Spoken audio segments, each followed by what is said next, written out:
할렐루야. 여러분들 만나뵙게 돼서 감사합니다. 제가 사실 이렇게 오늘 우리 하나님의 나팔 소리도 이렇게 찬양도 부르고 우리 배틀이 하시는 우리 집사님 기도를 들으면서 사실 생각해지는 것이 있었습니다. 과연 우리는 무엇을 믿고 있는가? 우리가 사실은 성경에 보면 사도 바울이 그랬잖아요. 우리가 믿는 것이 이 세상만이라면 우리처럼 불쌍한 사람이 없다고 그랬는데, 과연 우리는 다음에 올 세상을 정말 확실히 믿고 있나? 그것에 대한 그림이 없다 보니까 별로 지금 현재 현 세상이 너무 중요하고 그림이 없으니까 얘기는 하는데 구체적으로 나의 것이 되지 않는, 그렇기 때문에 이 악이라든가 이 세상 사는 것이 힘들고 어려울수록 우리가 굉장히 좀 이렇게 이것이 전부인 것 같이 살다 보니까 힘들어지고 믿음이 별로 실력 발휘를 못한다고 그럴까? 그래서 무슨 힘이 별로 없는 거 아닌가 하는 생각도 드는데, 그런 고민은 사실 우리만 하는 것이 아니라 성경을 쓴 시편 기자도 그런 얘기를 했습니다. 사실 시편 73편을 보면 너무 재밌는 얘기, 우리 꼭 어떻게 이렇게까지 표현을 할 수 있을까 하는 얘기, 우리에게 그래서 참 많은 위로를, 그래서 우리만 그러는 게 아니고 성경을 쓴 시편 기자도 그런 고민과 그런 어려움과 그런 거를 했구나 하는 생각을 하게 돼서 제가 잠깐 그거를 한번 여러분 우리 같이 한번 시연을 하는 거예요. 시편 73편을 보면요, 아주 이런 해학적이라고밖에 할 수 없는 그런 문구가 있는데요. 제가 잠깐 한번 보시려고 합니다. 시편 73편에 보면요, 여러분들 성경 있으면 보세요. 3편의 3절부터 이렇게 쭉 되다 보면요, 73편의 3절이 이런 말이 있습니다. 이는 내가 악인의 형통함을 보고 오만한 자를 질시하였습니다. 저희는 죽는 때에도 고통이 없고 그 힘이 건강하며 타인과 같은 고난이 없고 타인과 같은 재앙도 없나니, 그러므로 교만이 저희 목걸이요 강포가 저희 입는 옷이며 살찜으로 저희 눈이 솟아나며 저희 소득은 마음의 소원보다 진하며 저희는 능욕하며 악하게 압제하며 말하여 거만히 말하며 저희 입은 하늘에 두고 저희 혀는 땅에 두루 다니다가, 뭐 이런 식으로 계속 나가는 얘기인데, 성경에서 말하는 악인이라는 것은 하나님을 안 믿는 사람을 얘기하는 거죠. 도덕적으로 나쁘게 하는 거하고는 별로 관계없는 것이 뭐냐면, 우리는 다 과정 속에 있기 때문에 하나님을 믿어서 의인이 되기 때문에 결코 도덕적으로 나쁜 짓을 하는 사람을 악인이라고 그러지 않고 하나님을 믿지 않는 사람을 악인이라고 그러죠. 이 사람은 틀림없이, 이 시편을 쓴 사람은 하나님을 잘 믿는 사람인데, 악인이라고 하나님을 하는 사람이 잘만 살거든요. 그래서 한번 죽을 때 보자. 제가 죽을 때는 아마 굉장히 힘들걸? 그렇게 생각하는데, 아니 일생을 나쁜 짓만 하고 하나님도 안 믿고, 그 다음에 얼마나 살이 쪘으면 눈이 이렇게 동그래가지고 입은 또 온 진을 돌아다닌다고 그래서, 하여튼 하나님 이렇게 뭘 있냐? 묻기술 하지만 그래서 마음대로 살던 사람이 죽을 때도 멀쩡하게 아무런 고통도 없이 죽는다 이거죠. 도대체 하나님 믿는 게 뭐냐? 이런 비슷한 얘기를 지금 시편 73편에 얘기하고 있어요. 그랬다가 쭉 내려가 보면 17절에 하나님의 성소에 들어갈 때야 저희 결국을 내가 깨달았나이다.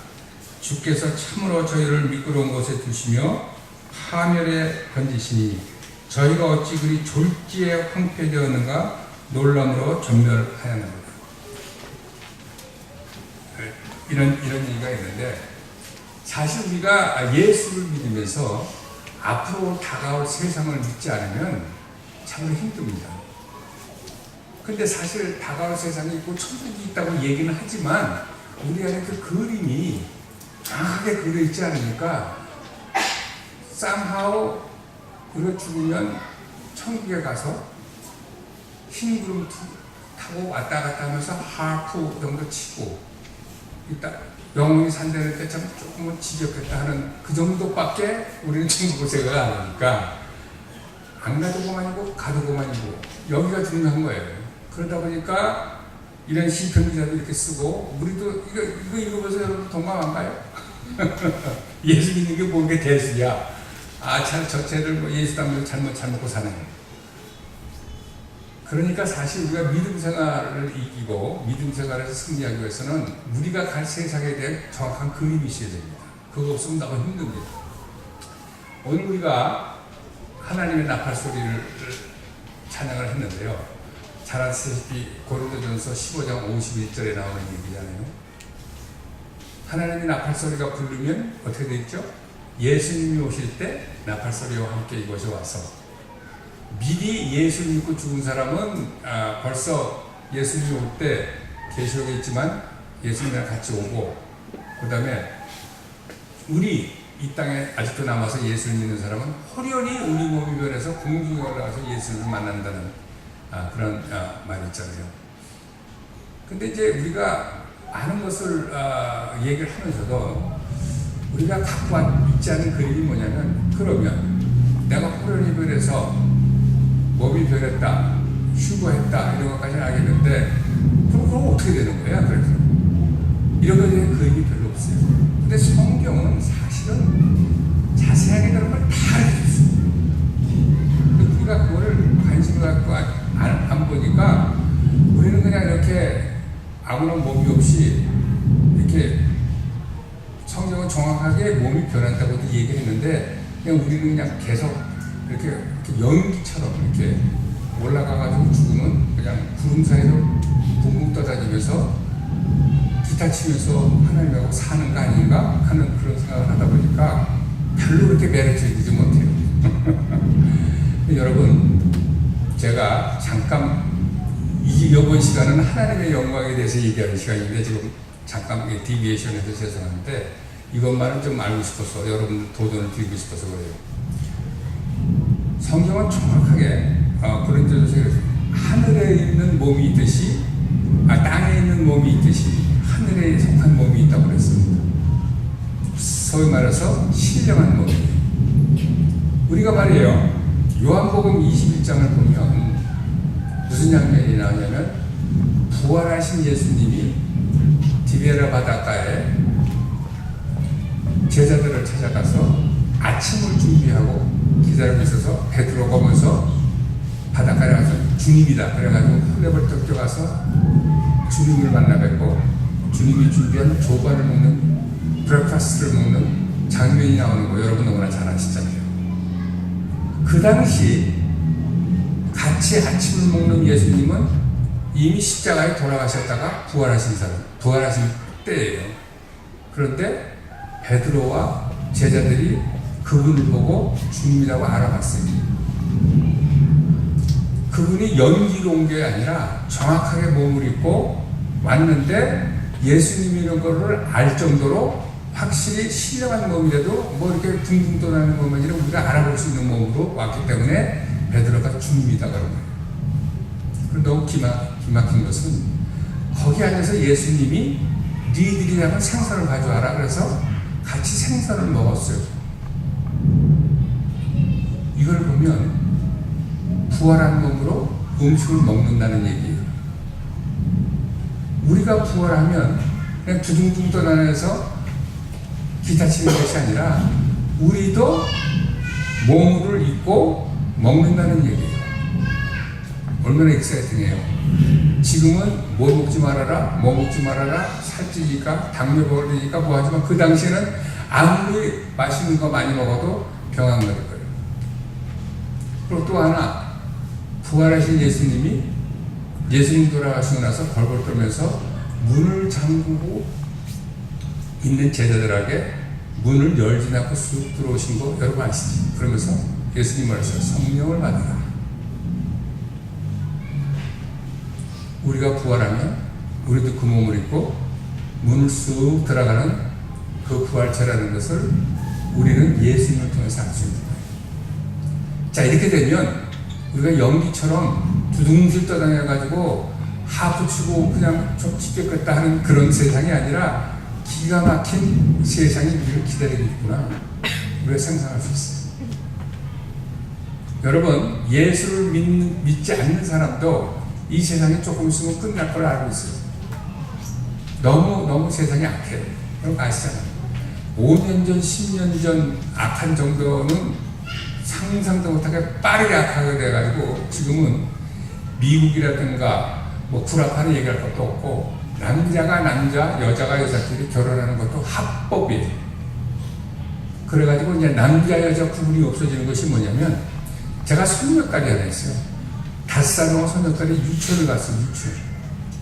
유치원을 갔는데 걔 친구가 있는데, 걔 친구가 여자와 여자끼리 결혼한 애가 어답트래요. 레즈비안이 어답트. 얘네들이 그냥만 살았으면 좋겠는데 또 어답트를 해, 애들들. 5살 먹은 애가 뭘 알아요? 여자와 여자가 생겼는데 한 사람은 아버지고 한 사람은 엄마야. 쫑알쫑알 얘기하다가 제 손녀딸이 유치원 선생한테 물어봤어요.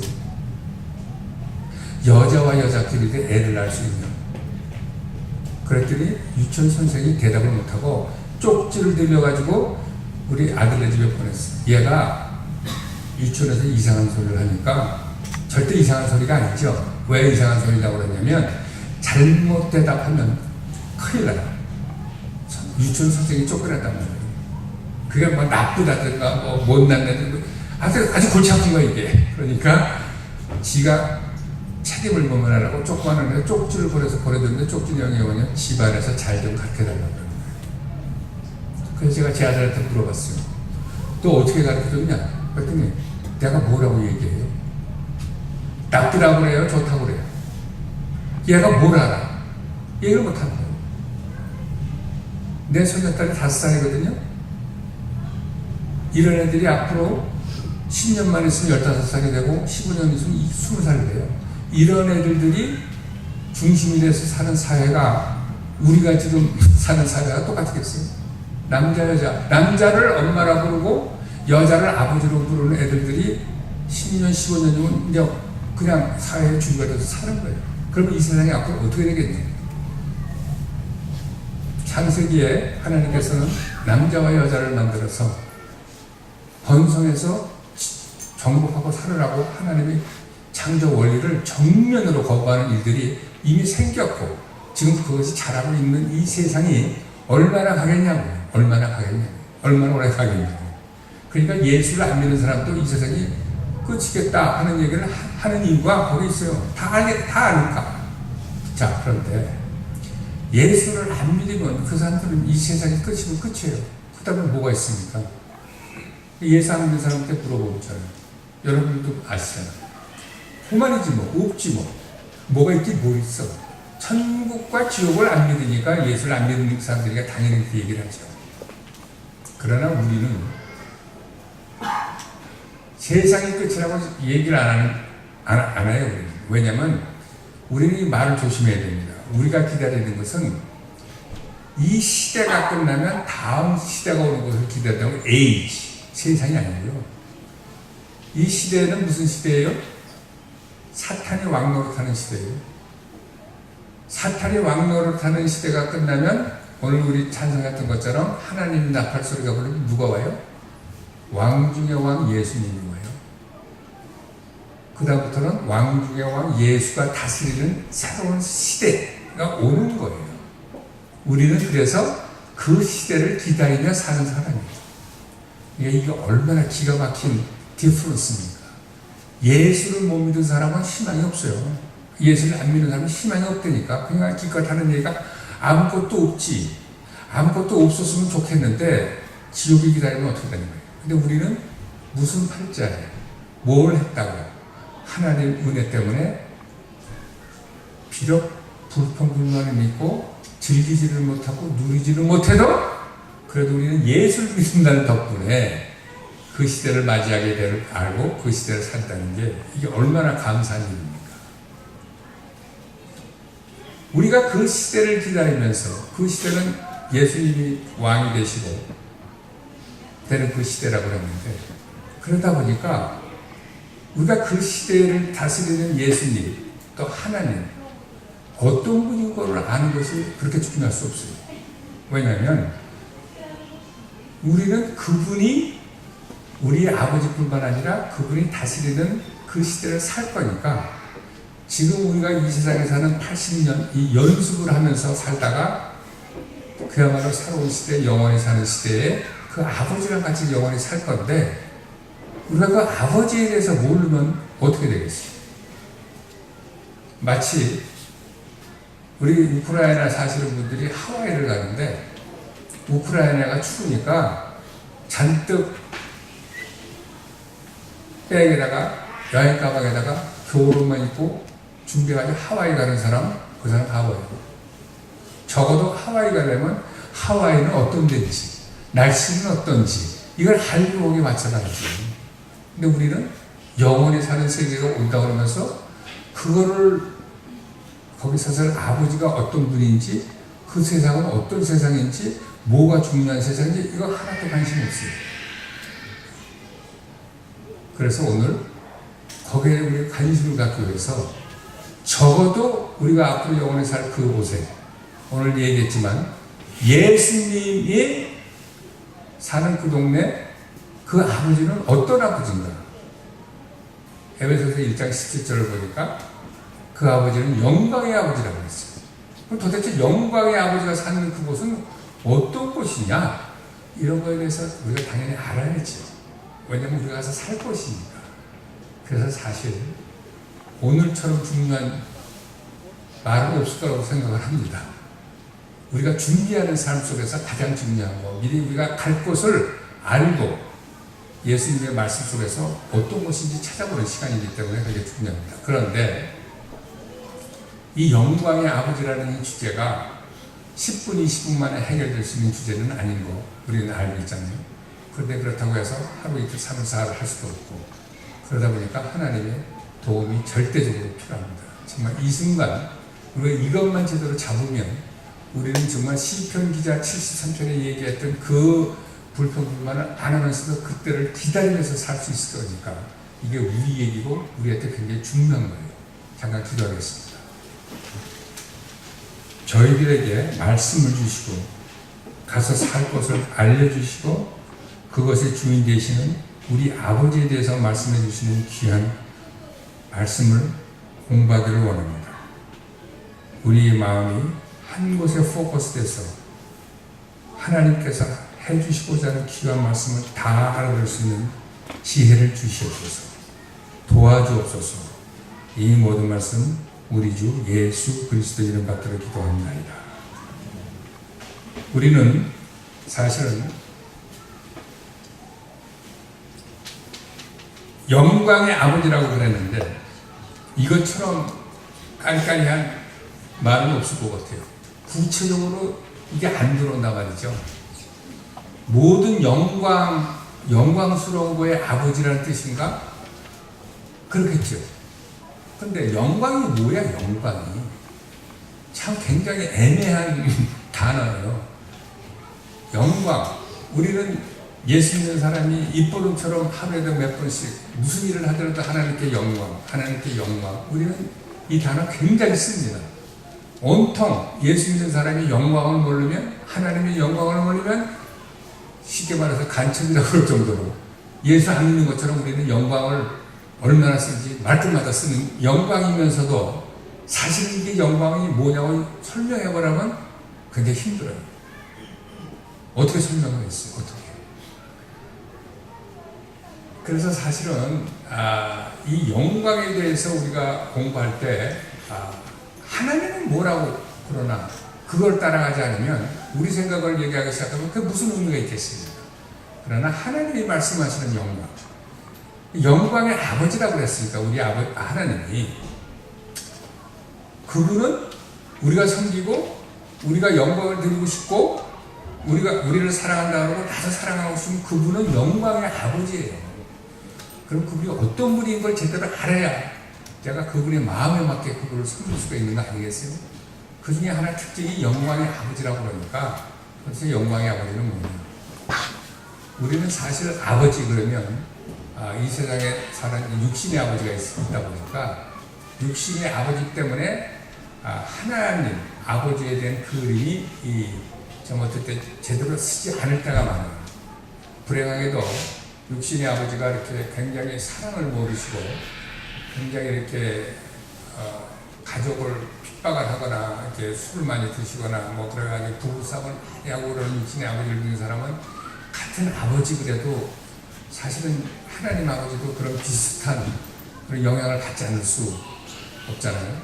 그러다 보니까 우리는 이 누구를 통해서 받는 아버지보다 예수님이 알았던 아버지, 그 아버지가 진짜 아버지다 보니까 우리는 다른 사람을 통해서 아버지를 알고 싶은 것이 아니라 예수님이 알고 예수님이 믿었던 아버지, 그 아버지, 100% 아버지, 그 아버지를 우리는 믿고 싶은 거예요. 그러다 보니까 예수님이 이 땅에 오셨을 때 어떤 식으로 살았나, 우리가 그걸 공부하고 그분이 얘기했던 아버지는 누구였나, 우리는 그걸 공부하면 조금 앞으로 가겠죠. 사실 우리에게 그래서 하나님은 이 성경이라는 걸 주셨어요. 그리고 하나님의 모든 것이 완전히 사람으로 personified 된 예수님을 그때 주셨어요. 예수님은 하나님 본체신데 사람의 형상으로 나타나신 분이라고 했어요. 그 다음에 우리에게 성령님을 주셨어요. 그래가지고 예수님을, 하나님을 찾고 찾으면 하나님께서 말씀하셨잖아요. 네가 나를 찾을 거야. 우리에게 하나님은 많은 모든 툴을 주셨어요. 진짜 하나님을 찾을 수 있게. 성령, 말씀, 예수님. 그래서 우리가 그 과정을 제대로만 가면 얼마든지 우리는 디스토트된 하나님이 아니라 진짜 하나님을 만날 수가 있어요. 자, 우리는 사실은 영광 할 때 우리는 이렇게 막연하게 그분께 영광을 돌립니다. 영광을 위해서 산다. 여러 가지 말을 하면서 영광 안에는 뭐 좀 좋은 거, 쉽게 얘기하면, 그 다음에 너무 아름다운 거, 그 다음에 내가 열심히 하는 거, 뭐 이런 많은 개념이 그 안에 있습니다. 그래서 우리가 영광을 돌린다고 그러잖아요. 뭐 제가 보기에는 뭐 쉽게 얘기하면은 우리가 뭐를 하나님께 드림으로써 영광을 돌린다. 너무 교회를 짓는다 그러면 교회에다가 큰 헌금을 해서 하나님께 영광 돌릴 수도 있고, 피아노를 샀다든가 뭐 성대비를 샀다든가 해서 하나님께 영광 돌릴 수도 있고, 뭐 여러 가지 우리는 그렇게 씁니다. 그런데 사실 그것이 영광인가? 하나님 말씀을 잘 들여다보면 그렇지 않은 것 같다 하는 생각을 하게끔 하는 구절이 있습니다. 정확하게 하나님이 내가 영광을 보여줄게 하면서 나타나는 장면이 있는데요. 그 장면은 출애굽기 33장이었어요. 모세가 이스라엘 백성을 끌고 홍해를 가르고 가나안 땅을 가기 전에 호렙산에 도착해서 정말 이스라엘 백성들이 속색이고 힘들다 보니까 모세가 더 이상 갈 수가 없어. 그래서 모세가 출애굽기 33장에 하나님한테 얘기를 합니다. Show me your glory. 나한테 영광을 보여주세요. 도대체 내가 더 이상 못 가겠는데 하나님의 영광을 보여주세요. 그게 출애굽기 33장에 나와요. 우리 한번 보실까요? 출애굽기 33장. 누가 한번 이거 우리에게 들을 것만 아니라 한번 우리가 이렇게 서로 한번 확인하면서 가는 게 좋을 것 같아요. 출애굽기 33장 18절 누가 한번 읽어봐주세요. 출애굽기 33장 18절. 그냥 큰 소리로 누가 한번 성경책 있으시나? 18장 한번 읽어봐주세요. 모세가 이르되 원하건대 주의 영광을 내게 보이소서. 네, 모세가 하나님께 얘기했어요. Show me your glory. 그랬더니 19절 뭐라 그래요? 19절 누가 또 한번 읽어봐주세요. 지금 읽으신 분이 한번 읽으세요. 여호와께서 이르시되 내가 내 모든 선한 것을 내 앞으로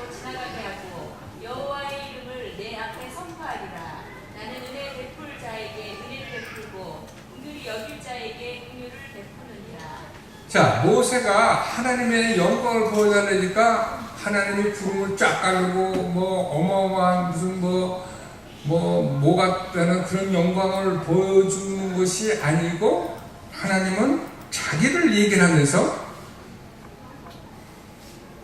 선한 형상을 내 앞으로 지나가게 한다고 그래서 모세한테 영광을 보여주는 장면이 여기 나오는데 더 구체적으로 보면요. 출애굽기 34장 6절 7절에 정확하게 더 하나님의 영광에 대해서 자세히 나오는데 한번 읽어보세요. 출애굽기 34장 6절 7절 누가 한번 읽어봐주세요. 여호와께서 그의 앞으로 지나시는 반포하시되 영화로가 자비롭고 은혜롭고 거하기를 거니하고 인자와 진실이 많은 하나님이라. 인자를 천대까지 높이며 악과 과실과 죄를 용서하니 형벌을 받을 자는 결단코 면제하지 않고 악이 악을 자녀손 3사대까지 모임한다. 하나님의 영광을 보여달라고 모세가 얘기했더니 거기에 대한 오케이 내가 영광을 보여주겠다 하면서 하나님이 하시는 얘기가 나는 여호와인데 자비롭고 은혜롭고 노하기를 더디하고 인자와 진실이 많은 하나님이고 악과 과실과 죄를 용서하시는 하나님이라는 말로 하나님의 영광을 보여주셨습니다. 결국 우리같이 죄 많고 정말 별 볼 수 있는 인간과 하나님께서 관계하는데 나는 자비가 많고 은혜가 많은 여호와야. 이게 내 영광이야. 그러다 보니까 하나님은 우리 인간과 관계 속에서 자기가 선한 캐릭터를 가지고 선한 사람이라 오래 참고 자비가 많고 은혜가 많은 그 사실을 밝히면서 이게 내 영광이라고 그럽니다. 너무 뜻밖이죠? 우리가 생각하던 영광하고 하나님이 말하는 영광하고 틀립니다. 여러분 여기서 보면은 나는 자비가 많고 나는 은혜가 많다고 그러는데 자비가 뭐죠? 자비? merciful. 그래서 하나님이 하나님 자신을 define하는 두 가지 단어가 있는데요. merciful하고 gracious입니다. 자비롭고 은혜롭다. 이게 하나님이 하나님 자신이 영광을 나타내는 데 쓴 단어가 I am merciful, I am gracious. 여러분 mercy가 뭡니까? 자비가 뭡니까? 아무리 무슨 죄를 졌고 아무리 네가 망가졌어도 나는 그 망가진 그 자체에서 내가 너를 품을 수 있는 사람이야. 이게 자비예요. 하나님의 자비를 떨어져 나갈 사람은 전혀 없어요. 아무리 그 사람이 못된 사람이고 뭐라 그래도 하나님의 자비는 그걸 덮어요. 그래서 하나님은 우리 있는 그 자체로 품으셔서 깨끗하게 해가지고 세우실 수 있는 분이 하나님이라고 얘기하시는 거예요. 그레이셔스는 뭐냐? 은혜로운 건 뭐냐? 하나님이 원래부터 우리 한 사람 한 사람을 원래부터 만든 원형이 있는데 내가 너를 아무리 망가졌어도 데리고 와서 씻어서 내가 원래 계획했던 그 자리에 내가 너를 옮겨 놓을 수 있는 분이야. 이게 은혜입니다. 은혜라는 것을 하나님은 은혜롭고 마음 좋은 사람이니까 아무리 내가 죄를 져도 하나님은 나를 용서하셔. 이게 은혜가 아니고 은혜는 자비를 거친 사람이 망가졌던 사람이 하나님의 원형대로 만들어질 수 있게끔 하나님이 empowering, 그러니까 힘을 주고 능력을 주는 그거를 gracious 하다는 거예요. 은혜는. 그래서 우리는 자비에 머무르면 안 됩니다. 은혜까지 가야 이 결론이 나는 겁니다. 그래서 하나님은 자기 자신을 뭐라고 설명하냐면 이게 나의 영광이다. I am merciful, I am gracious. 자, 영광의 아버지가 이런 뜻이에요. 이런 뜻. 그런데 우리가 또 하나, 우리가 하나님의 영광을 얘기하면 또 이런 게 있어요. 예를 들어서 교회에 이렇게 피아노 연주회가 있었어요. 피아노를 너무 잘 쳤어요. 그래가지고 사람들이 박수를 막 친 거야. 그래서 피아노 연주한 사람이 탁 일어나더니 탁 이런단 말이에요. 이게 뭐죠? 하나님께 영광이 되는 거죠. 그래가지고 내가 박수 받는 게 아니라 위에 계신 하나님이 박수를 받아야 된다는 얘기죠. 그래서 그 영광이라고. 그래서 우리는 하나님의 영광을 가로채면 안 된다고. 우리는 그렇게 가르침을 받았고 그렇게 생각하고 그래서 나한테 오는 박수를 그분한테 올려드림으로써 하나님의 영광을 가로채지 않겠다. 이런 식으로 우리는 배워왔어요. 살아왔고. 그런데 사실은 하나님의 영광은 그거하고는 관계가 없습니다. 사람들이 박수를 치고 참 잘했다 그러면 감사합니다 하고 받으는데요. 농담이 하나 있어요. 농담이. 어떤 사람이 피아노 연주를 착 했더니 박수를 팍 친 거예요. 그랬더니 이 사람이 착 하늘을 올리면서 하나님께 영광을 그랬더니 It wasn't that good. 무슨 뜻이냐면 그렇게까지 잘하지는 않았는데 하나님이 하셨다고 그거보다 더 잘했을 텐데 뭐 하나님께 영광 하나님이 하셨다고 그러면 이게 농담이지만 그런 거인데 하나님 영광과 관계가 없어요. 하나님은 영광을 어떻게 표현하시냐면요. 자기의 캐릭터로 표현하시지만 하나님의 영광의 대상이 무엇이냐? 여러분 고린도전서 11장 7절에 이런 말씀이 있어요. 여자는 남자의 영광이고 남자는 하나님의 영광이라는 말이 있어요. 여기서 남자가 여자를 뺀 남자를 얘기하는 게 전혀 아니죠. 하나님 앞에서 뭐 남자 여자가 어디 있겠어요. 남자, human kind 대표해서 얘기하는 거예요. 그러니까 하나님의 영광이 뭐라고요? 인간, 우리가 하나님의 영광이 되는 거예요. 그래서 이사야서를 보면 하나님은 나의 영광을 위해서 지은 자를 나에게 오라 이렇게 얘기하시잖아요. 그러면서 하나님은 뭐라 그래요? 나의 영광을 우상에게 주지 않고 다른 사람한테 안 주겠다.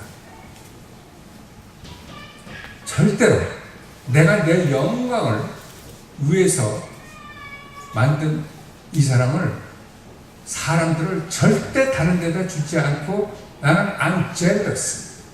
나는 질투하는 하나님이야. 그래가지고 우리는 하나님의 영광을 위해서 태어났고 하나님이 우리를 가지고 릴레이션십 하는 가운데 그분의 영광을 표현하기 원하시는 우리란 말이에요. 자, 사탄은 뭐라고 그래요? 너는 아무것도 아니야. 너는 이 세상에서 어쩌다가 태어난 애야. 네가 할 수 있는 일이 뭐니? 뽑아라. 그러다 보니까 또 우리는 하나님의 말씀을 듣지 않고 내 얘기를 또 들어. 맞아. 나 같은 게 뭐해? 그래서 자존감이 없어지고 예수를 믿으면서 그러면서도 나는 아무렇게나 살아도 상관없는 인간으로 전락하는 것이 너무나 많습니다. 사람이 자기는 아무것도 아니라고 그러면 아무것도 아니게 살아요. 그러나 내가 나는 하나님의 영광을 위해서 태어난 사람이고 그분은 나하고 릴레이션십을 하나님의 영광을 표현하고 싶은 나야. 그러면 아무렇게 살 수가 없지요. 그래서 우리 한 사람 한 사람은 하나님의 영광을 표현하기 위해서 태어난 사람이고 그분은 지금도 우리를 보면서 우리를 이 프린시팔리티하고 이 악한 사탄에게 니네들이 아무리 모든 전략과 모든 거 가지고 죽이려고 덤벼들었어도 나는 니들 앞에 이렇게 귀한 보물로 추억으로 보여주겠다 하는 하나님의 열심이 우리한테 있어요. 그거를 이사야 62장은 1, 2, 3절은 이렇게 얘기하고 있어요. 이사야 62장.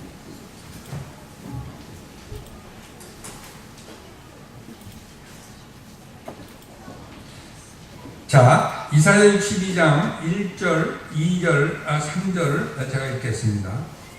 나는 시온의 공의가 빛같이 예루살렘의 구원이 횃불같이 나타나도록 시온을 위하여 잠잠하지 아니하며 예루살렘을 위하여 쉬지 아니할 것인지. 시온과 예루살렘은 무엇을 얘기합니까? 예루살렘은 하나님의 백성이 사는 곳이 예루살렘이고, 시온과 예루살렘은 동격으로도 이쪽 안에 쓰이는 데인데, 결국은 하나님을 믿는 백성을 익스텐드를 하면 결국은 우리까지 포함되는 겁니다.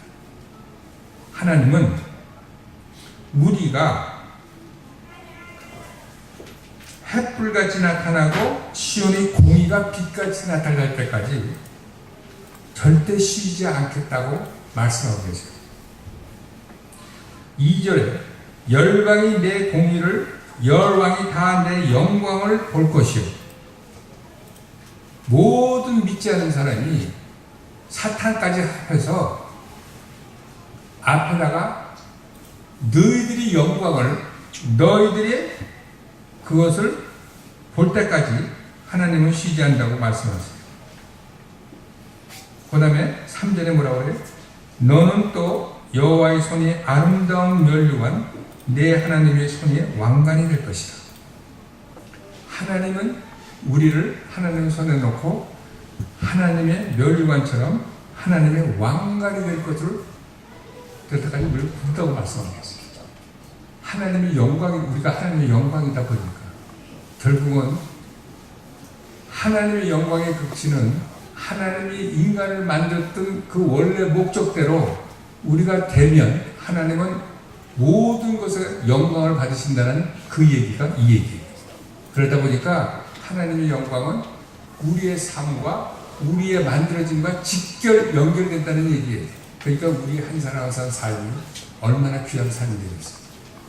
그런데 하나님은 여기서 그 정도로만 끝나는 것이 아니고, 그러고 나서 4절, 5절에 다시는 너를 버리온 자라 칭하지 아니하며 다시는 내 땅을 황무지라 칭하지 아니하고 오직 너를 헵시바라 하며 내 땅을 뿔라라 하리니 이는 여호와께서 너를 기뻐하실 것이며 내 땅이 결혼한 바 될 것이라. 결국은 이것이 어디까지 가냐면, 어저께 잠깐 신부의 영성에 대해서 얘기했지만 너는 그 정도가 아니라 나의 신부야 되는 데까지 가르쳐요. 이게 우리가. 자, 그러면서 5절에 마치 청년이 처녀와 결혼한 같이 내 아들들이 너를 취하겠고 신랑이 신부를 기뻐한 같이 내 하나님이 너를 기뻐하시리라. 6절에 예루살렘이여 내가 너희 성벽 위에 파수꾼을 세우고 그들로 종일 종야에 잠잠치 않게 하였느니라. 너희 여호와로 기억하시게 하는 자들아 너희는 쉬지 말며 여호와께서 예루살렘을 세워 세상에서 찬송을 받게 하시기까지 그로 쉬지 못하게 하라. 하나님은 우리가 완전한 인간이 되기까지 하시는 그의 쉬지 않으시는 그거를 그분만 하시는 게 아니라 중보 기도하는 사람들을 또 리크루트해서 나로 하여금 쉬지 못하게 하라. 언제까지? 우리가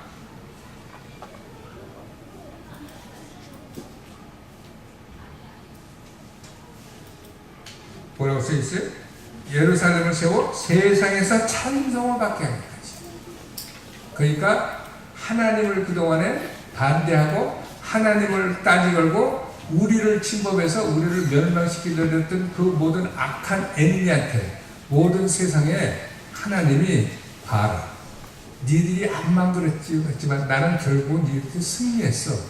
그러면서 우리를 지켜주셔서 그분의 트로피를 할 때까지 시작하는 거예요. 이것이 영광을 받을 때까지 쉬지 않으시겠다는 얘기였어요. 그러니까 우리는 하나님 앞에 어떤 사람입니까?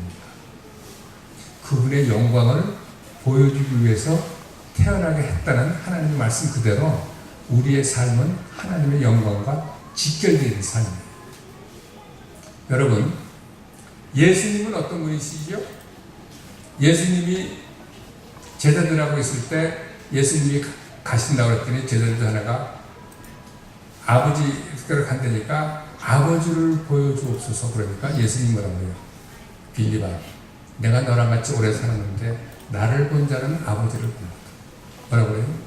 아버지를 모든 것을 닮아서 사람으로 태어나신 분이 예수님이세요.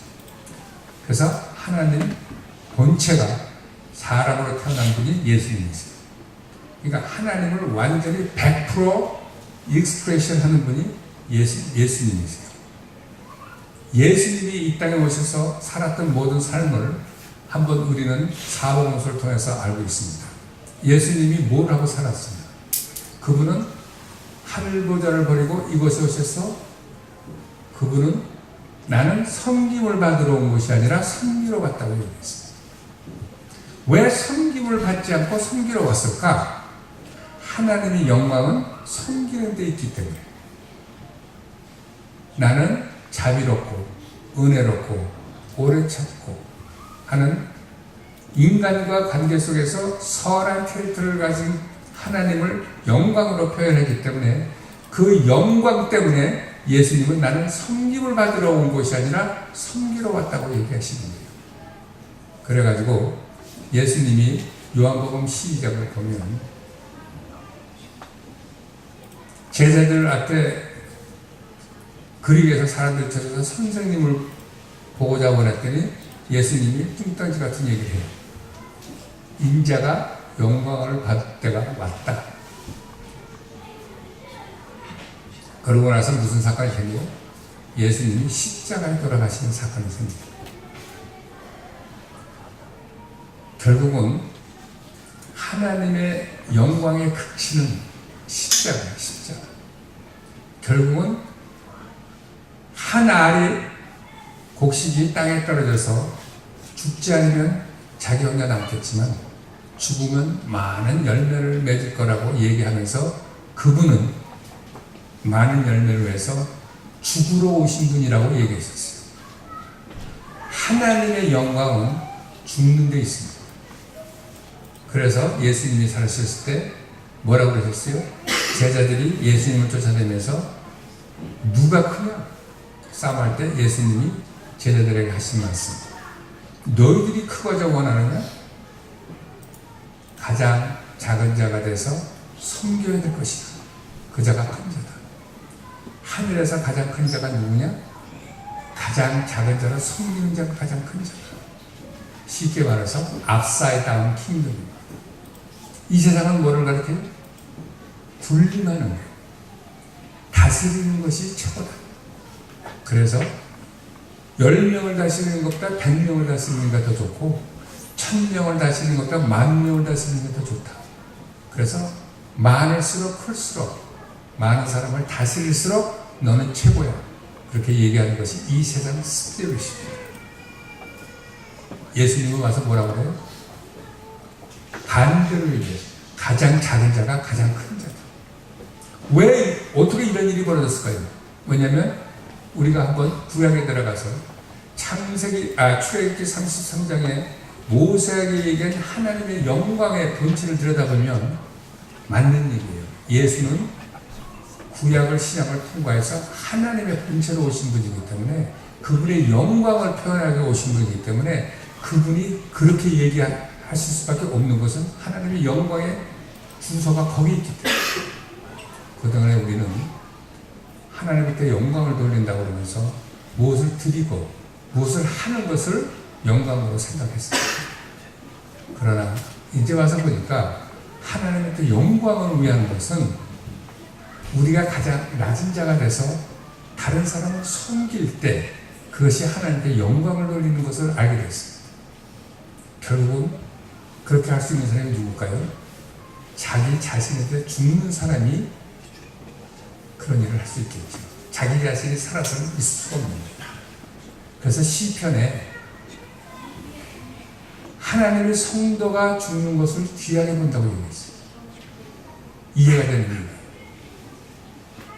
여러분, 우리는 사실 앞으로 이제 나팔 소리가 들리면 아버지가 계신 곳에서 영원히 살 건데 그 영원히 사는 그 삶을 준비하는 80년 생활이 지금 우리가 사는 세상인데 과연 우리는 어떻게 사는 것이 잘 사는 것일까? 그것을 준비하며 사는 사람이 가장 잘 사는 사람이겠죠. 그러다 보니까 하나님은 너무나 모든 사람이 할 수 있는 방법을 가르쳐 주셨습니다. 만약에 천국에서 큰 자가 되는 것이 너 이 세상에서 많은 사람을 전도하면 큰 자가 되는 거야. 많은 사람에게 좋은 영향을 미치면 큰 사람이 되는 거야. 만약 이렇게 됐다면 여기 앉아있는 사람 중에서 거기 퀄리파이 될 사람 몇 명 없습니다. 그런데 예수님은 당연히 뭐라고 하냐면 너희들이 가장 작은 자가 돼서 섬기면 가장 큰 자가 됩니다. 가장 작은 자가 돼서 섬길 수 있는 것은 내가 무슨 학력이라든가 집안이라든가 머리가 좋아서 할 수 있는 게 아니라 자기가 자기 자신을 내어줄 수 있으면 누구든지 할 수 있는 것이 그 일이기 때문에 천국에서는 누구든지 클 수 있는 기회가 열려 있습니다. 우리가 그동안에 그 길을 몰랐을 것뿐이지. 얼마나 이런 하나님을 믿는 것이 다행입니까? 우리는 어떤 길이 그런지 정확히 알고 있습니다.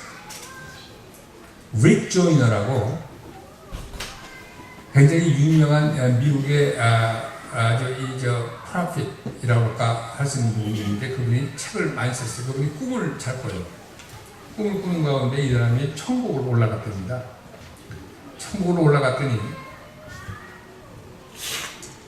천국 가보니까 어떤 사람이 천국에서 가장 이렇게 뭐라고 할까 쉽게 얘기하면 이제 높은 자리, 뭐 세상적으로 높은 자리라는 거, 어쨌든 간에 천국에서 가장 귀한 사람이 어떤 사람인가 보니까 예수님 가까이 있는 사람이 가장 귀한 사람이더라고요. 예수님 가까이 있는 사람이.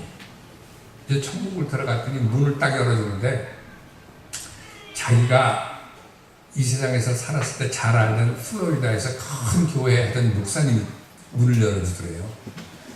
그래가지고 너무 반가워서 오래간만이라고 악수를 하고 당연하지 플로리다에서 그렇게 큰 귀한 교회를 하고 그 많은 성도들을 섬기고 그랬는데 천국에 와 있을 줄 알았어.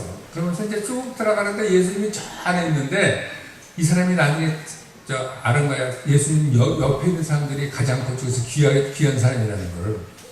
근데 예수님 옆에 자기도 모르는 사람이 이게 계신 거예요. 그래서 자기가 예수님한테 물어봤대요. 아니 저분이 누구시냐고. 그랬더니 예수님이 얘기를 하셨는데 이 세상에 살 때 홈리스로 브릿지 밑에서 다리 밑에서 살던 사람이에요. 저 사람이 마약하고 별거 다 하고 가서 집도 해가지고 홈리스가 됐는데 그래서 마분지 같은 거 깔고 거기 있는 사람들을 옹기종기 살다가 거기에 이제 목사님인가 뭐 어떤 분이 가가지고 이렇게 예수를 전하는 얘기를 듣고 나서 이 사람이 자기 주위를 깨끗이 청소한 다음에 자기랑 같이 홈리스 되고 마약돼서 망가진 사람 2사람을 전도를 했대. 아니 예수님 이 2사람 정도 전도하고 저기 있는 목사님은 몇천 명을 이렇게 목회를 했는데 어떻게 저분이 귀하지 이분이 귀합니까? 그랬더니 예수님이 야 쟤는 태어나기를 좋은 집에서 태어났잖아. 그래서 덕분에 공부도 좋은 학교에서 했잖아. 장가도 잘 가고. 야 그렇게 되면 그렇게 못할 사람이 몇 명이나 되니. 근데 이 사람은 이런 사람 치고 예수 믿는 사람 없다. 그리고 2명씩이나 전도해. 너무 귀하지. 우리는 그런 하나님을 믿고 있어. 억울한 게 없어. 혹시나 나는 집안이 나는 머리가 나빠서 나는 뭐가 돼서 절대로 예수님 앞에서 우리 하나님 앞에서 그런 거 없습니다. 얼마나 다행이고 감사해요. 결국은 우리는 알았습니다. 우리가 그렇게 하나님의 영광을 돌리고 살고 싶었고 정말 살고 싶은 우리는 앞으로 얼마든지 그분이 원하는 영광을 돌리면서 살 수 있는 방법을 알았습니다. 그분의 영광은 내가 낮아져서 작아져서 주위에 있는 사람들을 섬기면 내가 그분의 영광을 나타내면서 삽니다. 얼마나 감사해요. 돈을 100만 불을 줘야 나한테 영광을 나타낸다고 나는 못해요. 한꺼번에 될 수는 없을 거예요. 그러나 적어도 답은 알았으니까 어떻게 우리가 우리를 죽일 수 있겠습니까? 그러나 우리 각자 안에 하나님이 주신 하나님의 영이 있잖아요. 하나님의 영이 도와주시면 우리는 그런 일을 할 수 있습니다. 우리 잠깐 그 일을 해서 정말로 지금 연습으로 사는 80년 삶 중에서 하나님 닮은 캐릭터가 돼서 그 안에 들어갈 때 예수님 옆에서 정말로 많은 고을을 차지해서 예수님과 함께 같이 다스리는 그런 삶을 살 수 있게 해달라고 하나님께 기도하겠습니다. 같이 기도하죠. 하나님 아버지